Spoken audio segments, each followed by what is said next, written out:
Portions of the following program may be pre-recorded. The following program is sponsored by Max Out Savings Advisors. The views expressed during the broadcast are solely for entertainment purposes and do not necessarily express the views of KNTH, its management, Max Out Savings Advisors, or its sponsors. Max Out Savings Advisors and members of the Max Out Savings team may or may not hold securities mentioned during the show. Plan for your prosperity. Prepare for your retirement. Safeguard your savings.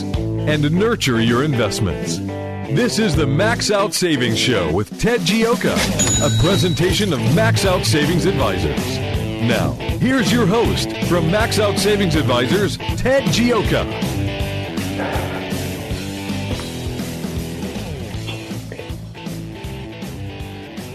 Good morning. Welcome to the Max Out Savings Show. I'm Ted Gioka, and I'm talking savings investments in your retirement here on the Max Out Savings Show. Our motto and philosophy is to save aggressively and invest conservatively. That's save aggressively and invest conservatively. That's the key to building up wealth over the long term. You always start out by putting away as much money as you can in your 401k, your savings plans, and taking advantage of the tax break, taking advantage of the free money, the matching money they're going to give you, and taking advantage of the tax-free growth. It's the best wealth building deal out there. And we always talk about that first on the show just because it simply is. And you know, at Max Out Savings Advisors, we manage retirement money. We actually don't manage 401ks. From time to time somebody asks us questions on them, but that's not our main business. But this is so important that we bring this to you every time so you can understand how you can build up wealth, the easiest way to build it up. And it's putting away money in those plans and building out that retirement. Now, okay, again, we got a lot to talk about on the show today. It's always, when we started the show over 15 years ago, it was pretty much talking about savings. The savings rate at the time was like 1.5%, and it was, things moved pretty slowly. Nowadays, things move much quicker, and there's just so much to talk about, across the board. I mean, it's actually pretty remarkable. The world that we live in. For now, the savings rate is in September. It wasn't bad. It was 4.6%. But it's different. When we started the show, it bottomed at 2%, that's why we came up with the idea of to do 2.4%. We're like, well, they have to do something to do that, and so that's why we always talk about this at the start of the show. Now, where are we here today? We got stock markets up, crypto's up, gold's up. Gold's having one of the best year in years. It's probably the top performing asset out there that's mainstream. The oil's about even. We've had a presidential election. Donald Trump has won. The war in the Ukraine, which has cost a million lives, most likely, continues to chug on, and the U.S. or Britain, it depends on who you talk to, is given Ukraine long-range missiles to try to ramp it up before the election of President Trump. We have wars in the Middle East. It's just a rapidly changing world, and it's all this stuff is coming together. And now the exciting news is we have President Trump has won the election. He's put together pretty much the dream team of people for office. He's put together a very, very strong group of game changers that will make a difference in what we're seeing. You could take a lot of his top people, Vivek, J.D. Vance, Donald Trump Jr., Vivek, Elon Musk, Scott Bessent, the Treasury Secretary. The list just go. Tulsi Gabbard. These people are just huge game changers across the board. So we're going to get a lot of stuff done. This is very exciting. They're putting together the Doge Commission, the Department of Government Efficiency, which is just remarkable. this is, it's going to be a huge battle. Already, we're hearing, it's just going to be a massive pushback, and we have to understand that. What's remarkable is over the last 20 years, corporations have come in and restructured their business, laid off workers with impunity. No one said a word about it, and they're remarkably efficient. I think, quite frankly, corporate America is too efficient, and things are really starting to break down with them now because they've concentrated so much on efficiency. In many cases, they've not really concentrated on the future, on building new products and things like that. But that's for another story. But there was not, people lost their jobs. We saw it all the time. We complained about, these financial, a lot of the financial guys in these companies basically running them and forcing job cuts and everything else. No one said a word out there in the media. It was never a problem at all. And now all of a sudden they're going to do the same thing to corporate America, which hasn't been restructured in 25 years, and it's the end of the world, and these poor people, it's like this has never happened. And like what Donald Trump wants to do with an efficiency commission is so utterly foreign. Well, it's happened to every major industry in the United States of America. And the one place for that nobody has been laid off come hell or high water, recession or good times has been the government. And it's bloated. It's inefficient. It's run by an elite class in Washington, D.C. that's furious that Donald Trump basically rallied the working people in the United States of America to change this. Because he said, "Look, I'll work for you," and the working people said, "That's what we want. We're tired of this elite class in Washington D.C. mandating." It really reached a pinnacle when you had who's not in the government, but was part of the World Economic Forum, said he came out with a straightened face and said, you'll own nothing and you'll love it. And and he was going to get rid of oil and gas, and they were going to, at BlackRock was the largest bond manager in the world, and he said, "Look, what we're going to do is we're going to defund the oil and gas sector and make this transition." And everything these people have said, you won't be able to eat. I thought it was really a joke. You won't be able to eat meat because, it's bad for the environment and CO2. I thought it was a joke. And they were serious. They were complete nutcases across the board. Open borders, out of control. But there's a summary rejection. What's remarkable is they're so tone deaf that they can't even see what an utter disaster they created. I mean, honestly, it was a huge blow-up for Trump, and candidly, he should have had another. I think if you took out another 3% of the population that was just so mad at Donald Trump because they didn't like the way he talked, it was kind of, it would have been one of the biggest blowouts in the history of the United States. So this is exciting. There's big change happening. The markets are up. This is all good news. Here's the problem: is Donald Trump's coming into office. He's got a phenomenal group of people in place. And one thing, if you notice, he elected Scott Bessent. I think that's right. The Treasury to be Treasury Secretary. Scott was, he's kind of worked in a number of different. He had his own money management company. He worked for George Soros, which is not a positive. But one thing about George Soros knew how to manipulate markets. He was a master at it. He was the best in the world, and he knows how to think like George Soros, which is a positive. But it was a real battle. Was it going to be Ludnick? Were they going to be Kevin Walsh?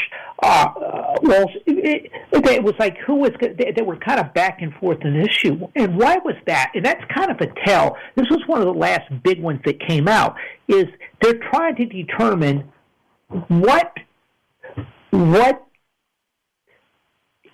they can put in. Look, Donald Trump has a transformational agenda that he's putting in place. That's great. He's going to be restructuring government, cutting taxes, building the military. Well, what you have to understand is Donald Trump is coming into a complete mess.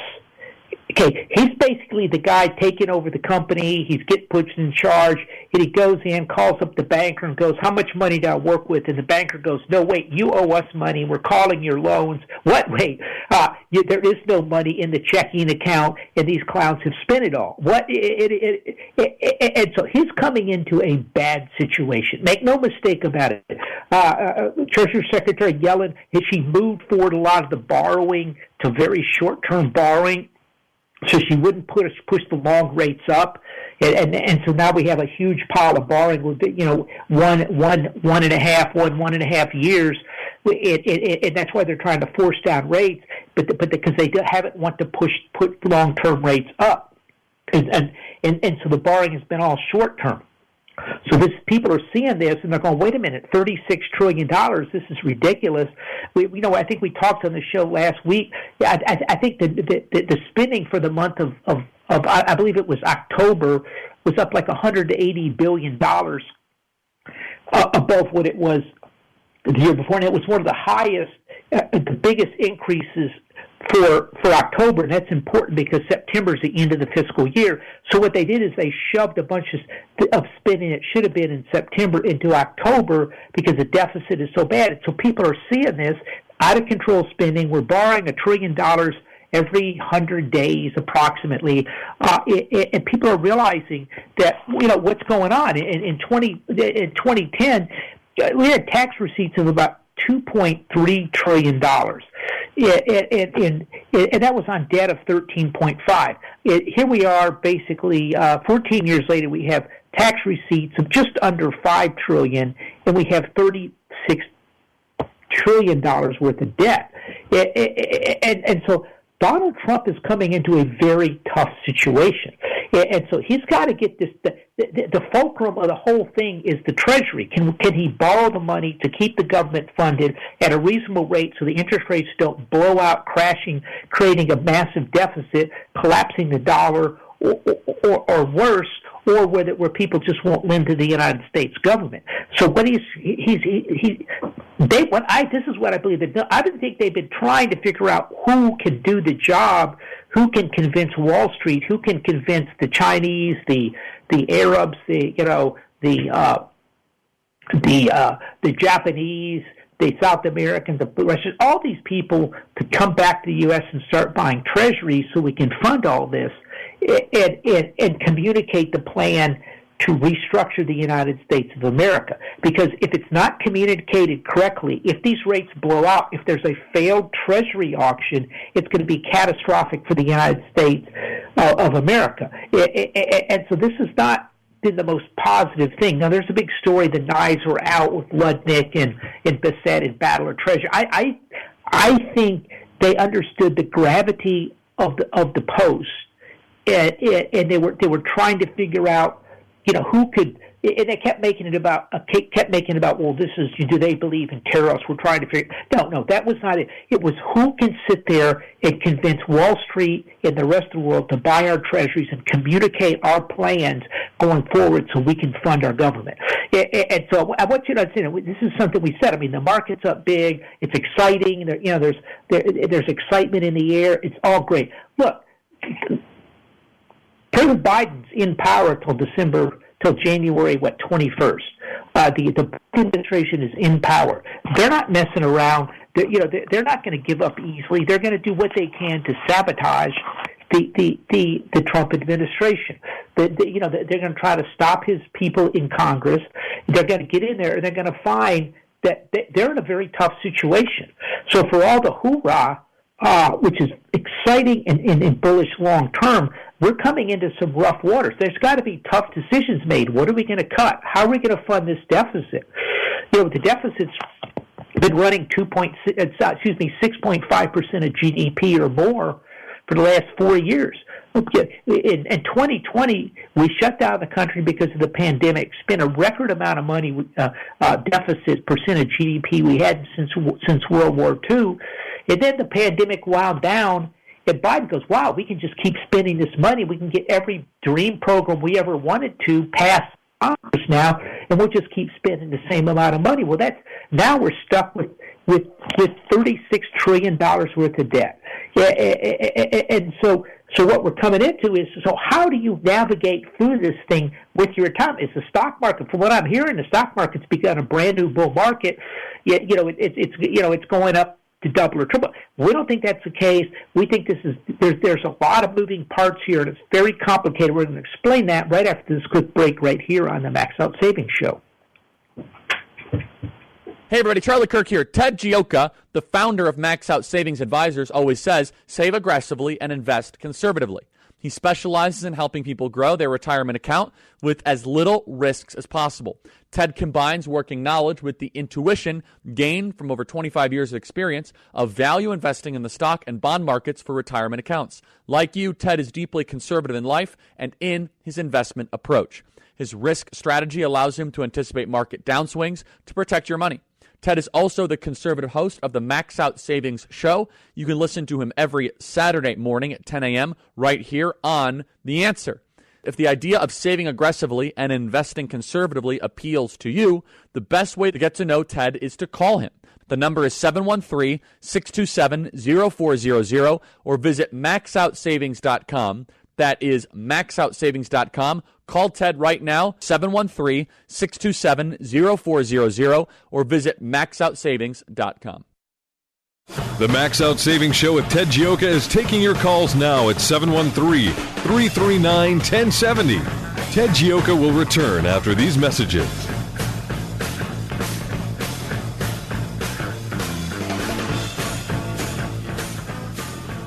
Hi, this is Ted Gioka of the Max Out Savings Show. Our motto and philosophy is to save aggressively and invest conservatively.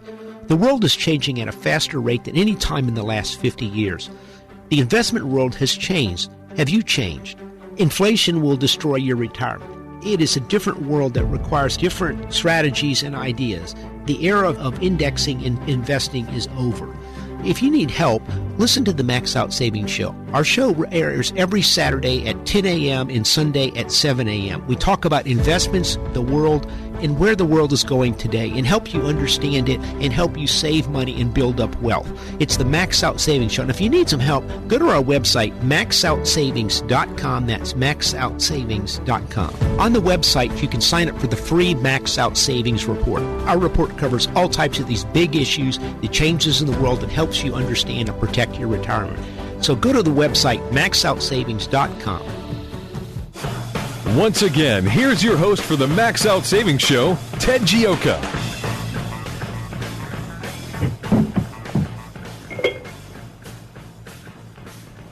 Welcome back to the Max Out Savings Show.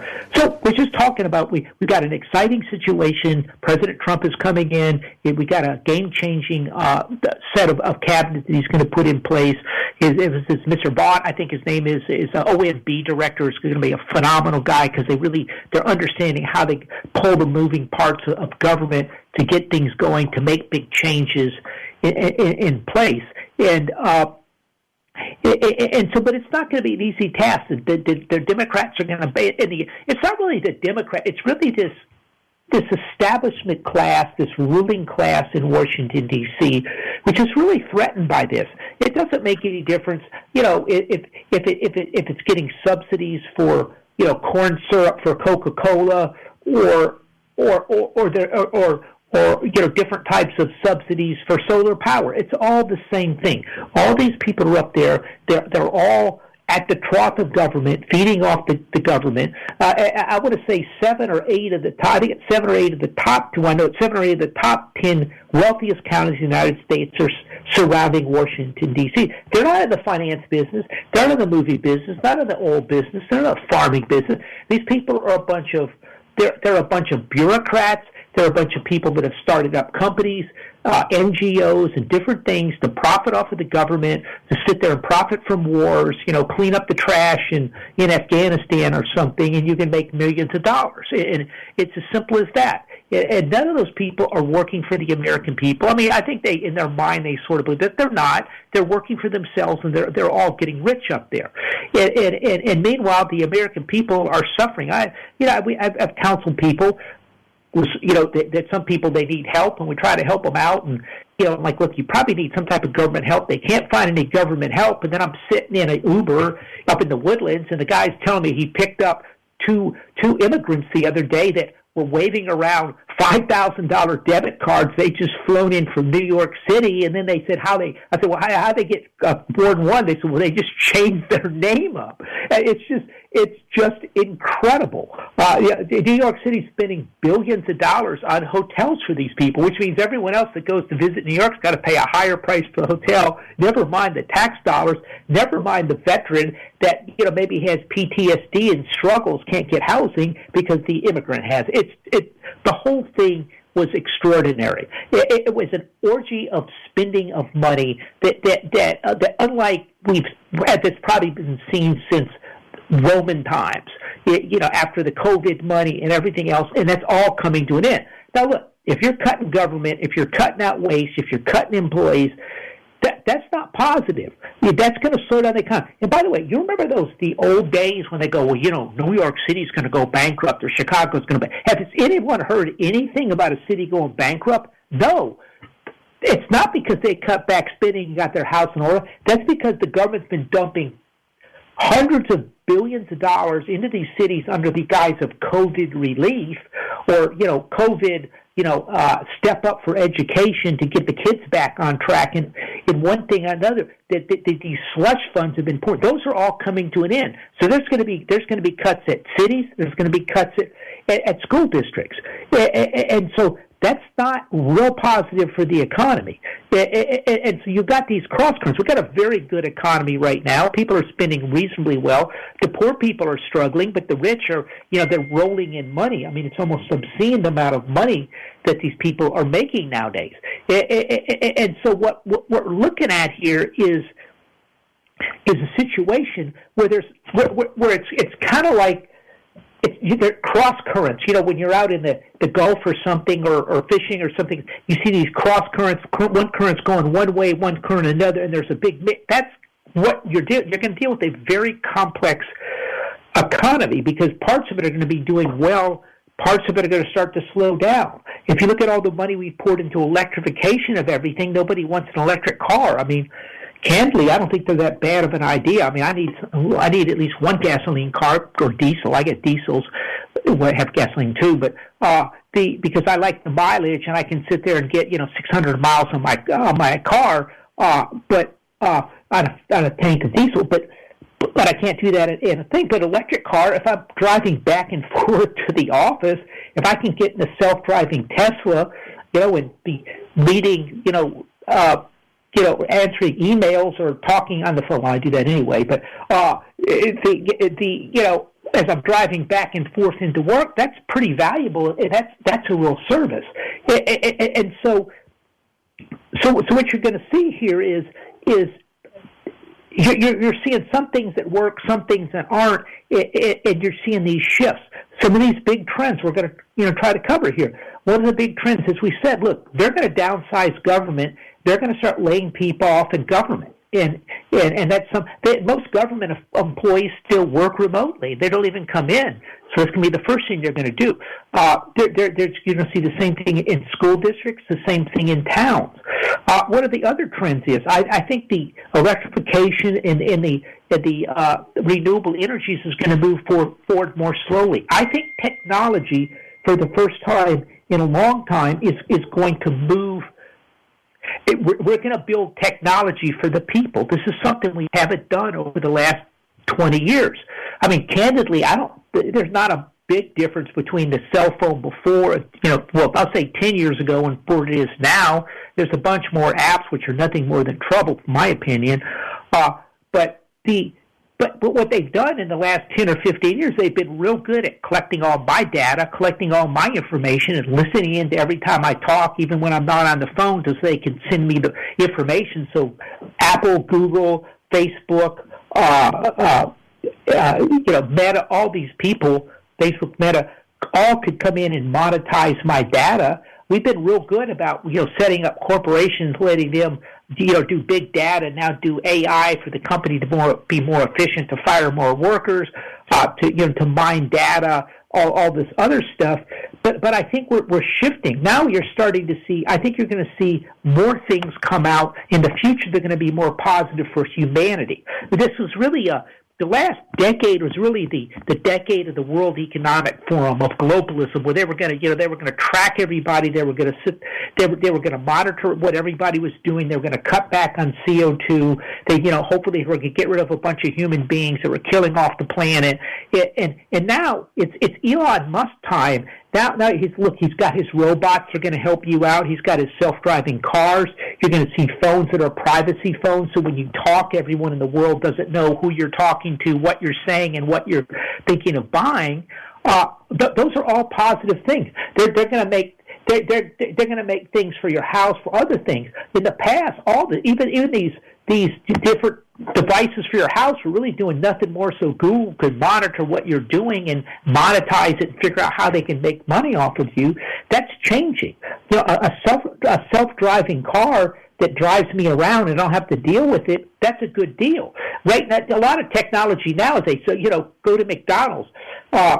It's like, sir, have you used the app? I'm like, no, I'm not interested in your stupid effing app. I mean, it's like, hey, just give me a quarter pounder with cheese. I don't want the cheese on it with a Coke or something. That's it. Yeah, how hard is that? Why do I want to be pushing buttons on an app? I don't care. It's what's been remarkable about technology is corporations have basically used it to unload their work onto you. I'm surprised that they haven't asked me to cook the food at the restaurant. It's like, look, all I want to do is order my food. I don't want to be bothered. I don't want to deal with technology. I like human beings. I like interacting with them. And so you're going to see a shift we're moving forward where technology is going to be fun again. As we talked about in the show, it's a big a huge car collection. Some of the finest cars in the world. From the 50s, 60s. It was. You saw these 60s cars with it. You could see the promise of technology, and they had fins on the back, the pointed taillights. They were smooth, they really sharp looking. There was an excitement. We were going to the moon. All this stuff was happening. We had computers coming. There was excitement in technology, and I think we're going to replace that as well. So, because I'll say it again, for the last 15 years, technology, we have spent a fortune in technology, which has gone to streamline companies, cut jobs, to monitor your every move, to monetize human beings, to monetize customers, but very little of it has gone to making the world better for human beings. And so this is an exciting fundamental shift. So that's one trend. Another trend we're going to see going forward is I think you're going to see deregulation come up. I think you're going to see a lot of deregulation. We're looking at some of the companies. We're looking at Boeing. Look, I think Boeing can do very well when they deregulate some of the stuff. If you think about it, Boeing's been building planes, I don't know, 50, 70 years. For 70 years, they built the best planes in the world. They dominated the market. All of a sudden, the government started getting in, monitoring their every move, halting production of the 777, halting production of the 737. And they got government looking over their shoulder at every turn. You kind of ask yourself, well, how did they do it for 70 years before this and be successful? And why, now that the government's involved in every aspect of their work, that things are starting to get screwed up? They have huge amounts of paperwork, huge amounts of bureaucracy they're dealing with, rules and regulations. Everything becomes more complicated. The more complicated things become, the more expensive they become, the more faulty they become, the more expensive they are to maintain. And so that's just one example. I think you're going to see that with the military contractors. Hey guys, what regulations can we cut? They're going to go, look, guys, the plane is costing $100 million a plane. How is this possible? Why is it? Oh, and then to make matters worse, if I want to do one, you tell me I can get it, design it, and you'll have it built starting in 8 years, 10 years. This makes no sense. I was talking to an admiral. I think I said, it takes like 2 years to build a ship or something. His remark is it takes like 6 or 7 years to build a ship. It's just, all of these things are ridiculous. They're not going to work in time of war. It's going to lead to a battlefield loss, to a loss of a war, and the destruction of the United States of America. All of these, there's so much we can do to sit there and monitor. We were putting out, we're hearing there's not enough ships in the Navy. It's like, If we keep going down, we can't. The United States was building one Liberty ship. Now, it wasn't a battleship, but one Liberty ship a day. They went from zero to within about a year and a half, for 2 years, Liberty ship a day. How did they do that? Because they went and they did, hey, we've got to build this thing. What can we do? How can we streamline the process? The same thing with everything, with mining. It shouldn't take 7-8 years to put a mine in the United States of America. There needs to be a thorough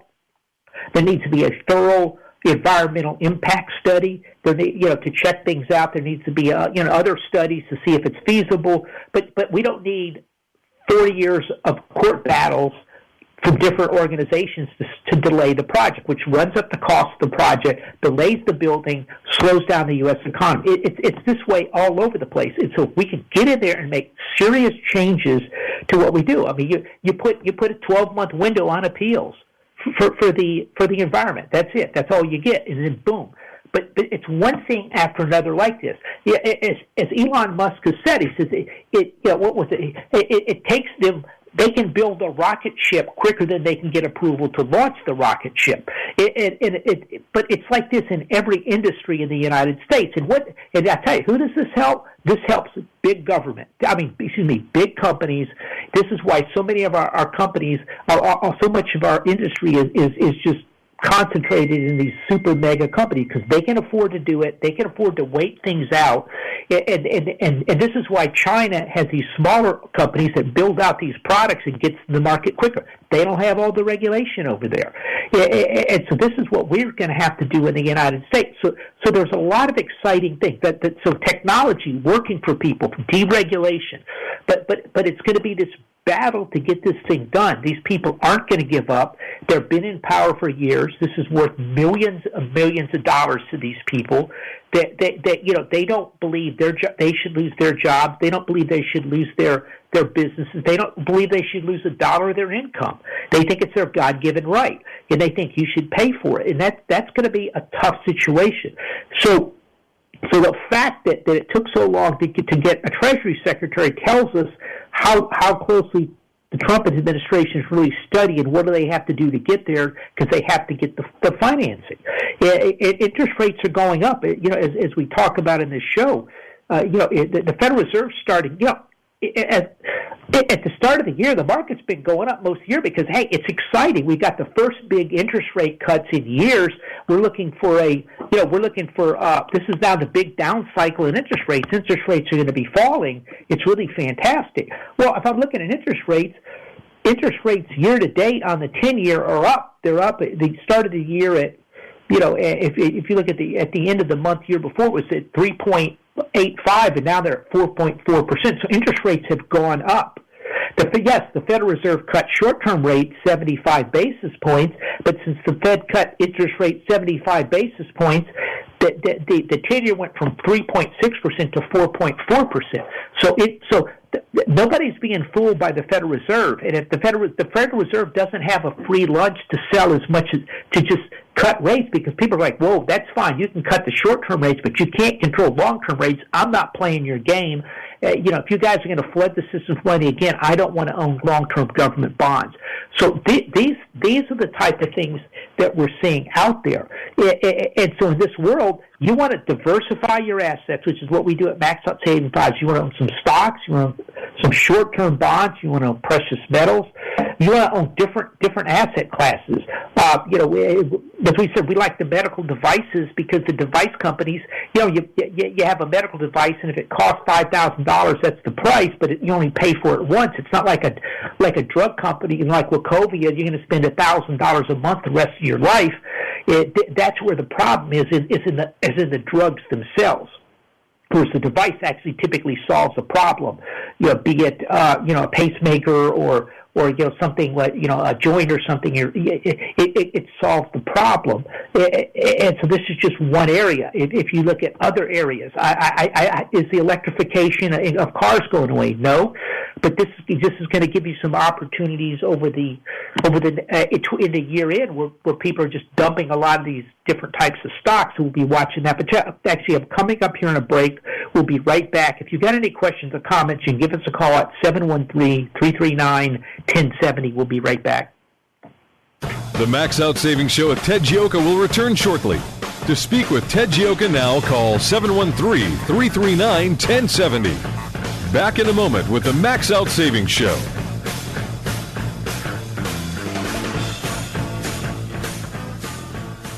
I'm Sam Malone, president of 512 New Media. We're Houston's leading marketing and content creation firm for many reasons. Our assets are exceptional, from video production to web design, strategy, and the ability to say no. Saying no is integral in launching a successful, profitable campaign. For example, take a look at Memorial Day. It's a federal holiday set aside to honor and mourn those in our U.S. military who died while serving our country. I'll say it again, for those who died while serving our country. So how does having a sale work in unison with the reason for the day off?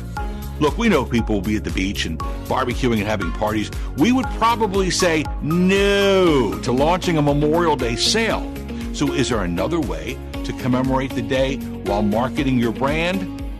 Absolutely. And from our experience, the same holds true with Easter Day sales and MLK Day sales and Christmas Day sales.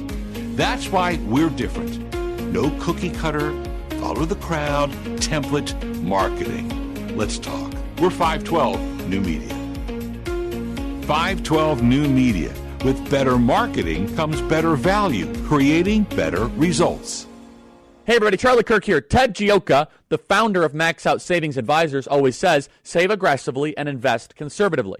He specializes in helping people grow their retirement account with as little risks as possible. Ted combines working knowledge with the intuition gained from over 25 years of experience of value investing in the stock and bond markets for retirement accounts. Like you, Ted is deeply conservative in life and in his investment approach. His risk strategy allows him to anticipate market downswings to protect your money. Ted is also the conservative host of the Max Out Savings Show. You can listen to him every Saturday morning at 10 a.m. right here on The Answer. If the idea of saving aggressively and investing conservatively appeals to you, the best way to get to know Ted is to call him. The number is 713-627-0400 or visit maxoutsavings.com. That is maxoutsavings.com. Call Ted right now, 713-627-0400, or visit maxoutsavings.com. And now, more of the Max Out Savings Show with Ted Gioka.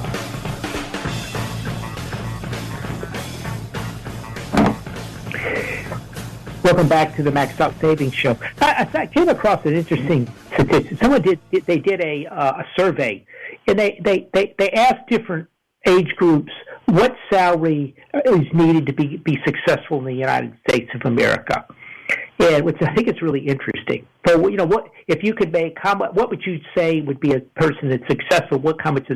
So, baby boomers, which go out to be about 65, 1964 and earlier, they thought about $100,000 would do the job. Now, Gen Xers, which are 1965 to 1980 born, they're like, look, it's going to be $212,000. And part of this is just a latency of, older people. They remember what they were making, and now, oftentimes they're retired and they don't realize how the salaries have gone up. Millennials, which is 1980 to 1996, they came in $180,000, which is actually less than the Gen Xers. I think because they're just a little further down the curve, and so what they think is, as you get older, you think you need more money as well. And then you had the Gen Z, which is 1997 to 2002. Can you guess what they thought you needed to be successful for salary? It was $588,000.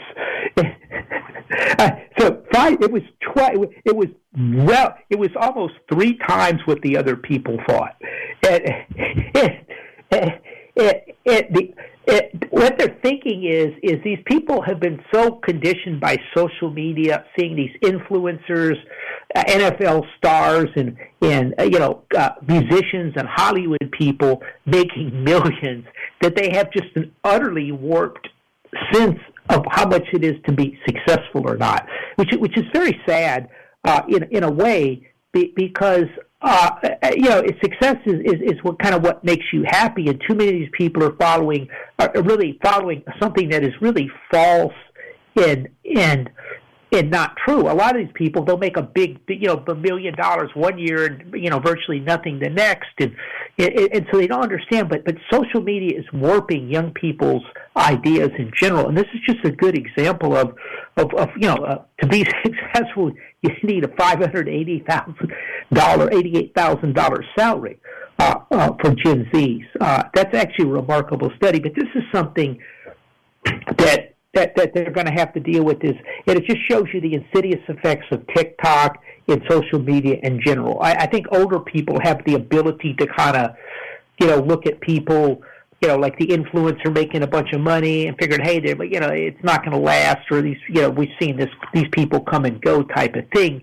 And whereas young people don't have that. And it just, this is something we're really going to have to deal with, is how do we deal with some of this stuff? I mean, China with TikTok thoroughly limits what young people can see. It tends to be, promotional, not promotional, but, ideas of how to build things or do things on TikTok, to learn things on TikTok when they're younger, and they limit the amount of time versus the United States. And this is, it just goes to show you, Donald Trump almost got TikTok removed, and again, this swamp and the elite class up there just, they paid off the right people, and they were able to get it to stay. This is just, again, what we're dealing with, but it's fascinating. So a couple of things. Look at the year so far. The S&P's up big. Gold and silver are up big. Oil's about even, which is remarkable given the levels of the wars. The economy is doing well. The Atlanta GDP now number is coming in, this is one of the better ones for predicting the GDP for the fourth quarter. They're projecting about 2.6% real growth.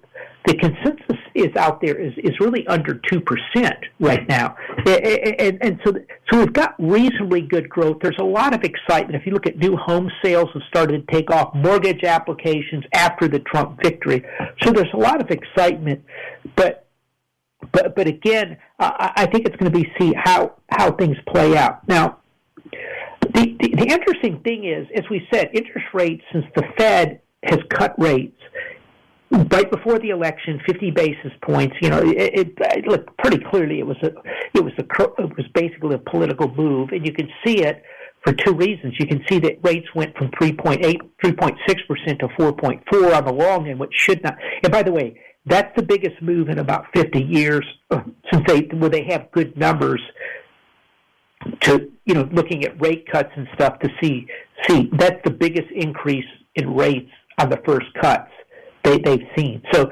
clearly it was likely somewhat of a policy mistake. But then if you look at it, and this is the other thing we got to watch here, is if you look at the dollar's up 8% since it happened, which is, again, that's a massive move in the United States dollar in 2 months.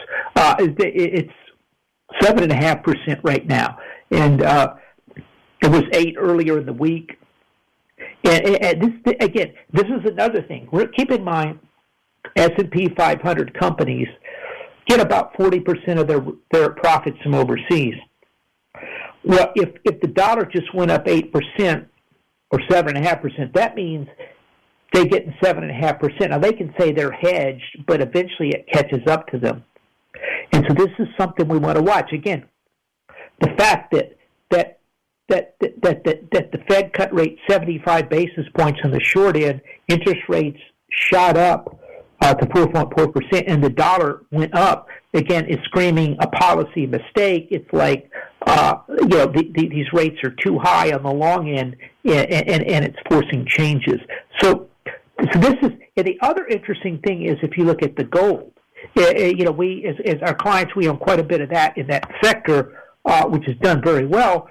But so what do? Well, gold had a big correction from about 2,800. It went down to about 2,550. Well, this week, gold was up 5.5%. It was up $142. So again, a huge reversal there. Now, the interesting thing is dollar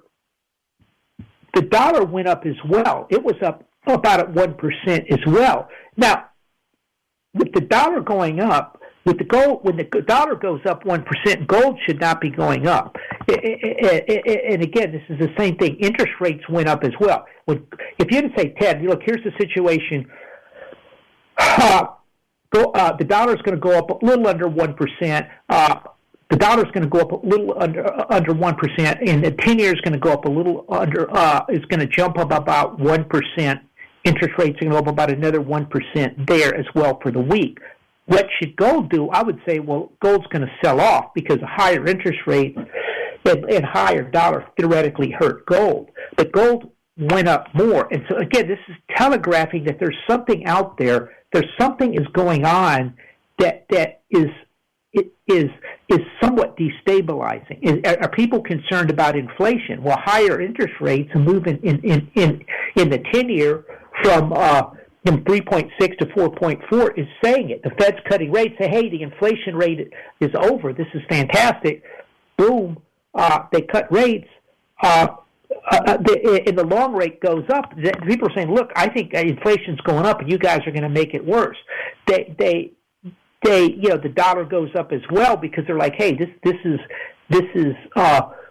telling you that the inflation is going up out there, and they're either saying that, look, the dollar, that the long rates are going up. We want to be in there. We're going to try to buy this. It's telling you that there's an issue somewhere. And if you look at gold, the same thing pretty much happened with the gold sector. Gold went up as well during that time. Well, with the Fed cutting rates because inflation was gone over, that should have meant that interest rates were that inflation was going away. Gold is going up. That's not what's happening. They're concerned about another wave of inflation. Now, you could say it's from the tariffs, but it's because of all the money in the system. All the money is in the system. If you look at cryptos going up to $100,000, there's a complete frenzy there. Where were these people when it was $26,000? They basically delayed all the ETFs and everything, wouldn't let anybody get in at the low prices, and now it's at $100,000. They're letting everybody in. As usual, the government hasn't done anybody any favors, but crypto is very, very volatile.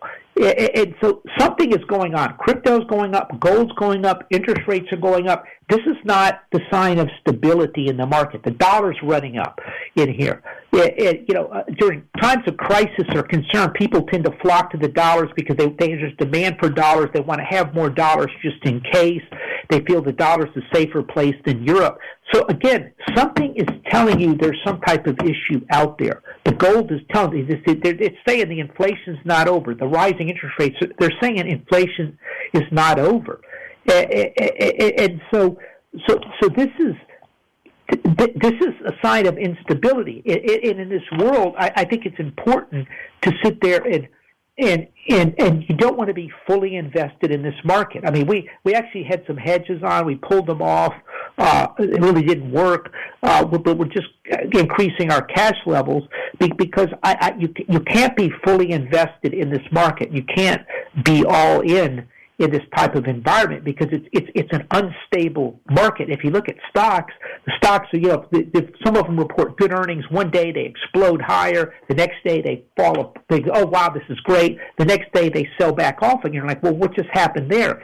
That's just illiquidity. And then people, once the liquidity surge has gone through there, they're going back down again. If you look at the S&P 500, or the NASDAQ in particular, which has driven all this, it had an island top. It's still not really closed that island top. If you look at, as we've been saying about it, we said Apple, we said Meta, we said Google, and Amazon are all having problems.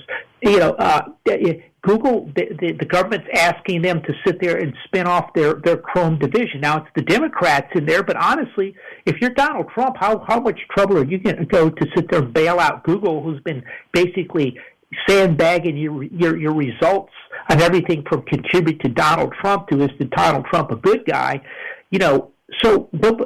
So that's an issue. Same with Meta. Why? Meta is basically mining everybody's data for free and selling it. If you look at Apple's basically using all their products to sit there and sell the data, sell the access to the different browsers and stuff, and making money off of people, and then charging everybody 30%. So those companies are eventually going to have some problems. Let's look at, I saw a thing on a story on Alibaba today. Alibaba's Chinese company. They've got, they sell things like Amazon over in China. And I'm thinking, well, China's but Amazon here in the U.S. they've got data centers. Okay, they got data centers and stuff. Well, Alibaba has kind of the same thing with AI and everything else. Alibaba's at 10.7 times earnings with $20 billion net cash on the balance sheet, and Amazon's at 36.7. So these things people are starting to see this stuff, and they're starting to break down in these big market capitalization stocks with over-concentration, so you want to be more diversified. Anyway, a couple things. It's been kind of a long-winding show today, but if you need some help, go to our website, maxoutsavings.com. That's maxoutsavings.com. And sign up for the free report, which we send out once a month, detailing all these issues, kind of trying to pull all this stuff together a little better than I've done on the show today. Also, if you need some help with your retirement, that's what we do. We manage retirement assets using our value investing approach to the stock and bond markets at Max Out Savings Advisors. We use Charles Schwab to hold the assets as a custodian, and then we manage them for you. So if you need some help, go to the website and request an appointment. It's maxoutsavings.com. That's maxoutsavings.com. And remember, as we said, this is exciting times with President Trump coming in. He's got a great cabinet, but there's going to be a lot of turmoil. That's what you're going to have to expect, a lot of unexpected surprises. You want to be careful. But anyway, remember our motto and philosophy, which is to save aggressively and invest conservatively. We'll see you next week right here on the Max Out Savings Show.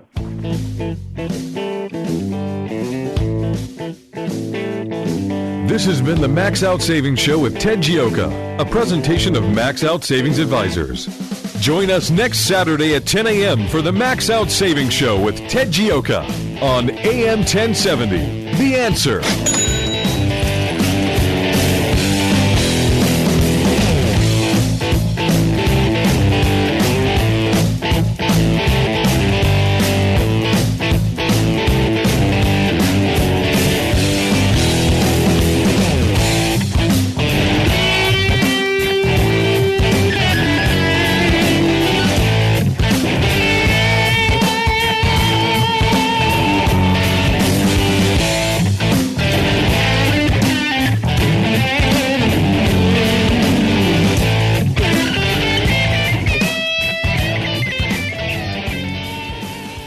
AM 1070, The Answer. In the 1970s, the big song was the Bee Gees' Staying Alive. Well, it was difficult back then to stay alive if you were a retiree. Inflation was running rampant, and since then, over the last 25 years, it's gone away. Well, inflation's coming back, and it's going to endanger your retirement. If you're a retiree, inflation is your biggest enemy. Hi, this is Ted Gioka of the Max Out Savings Show. If you need help with your retirement, I'd like to help you out. Go to maxoutsavings.com. That's maxoutsavings.com, and we'll show you how you manage through inflation. Don't let inflation destroy your retirement.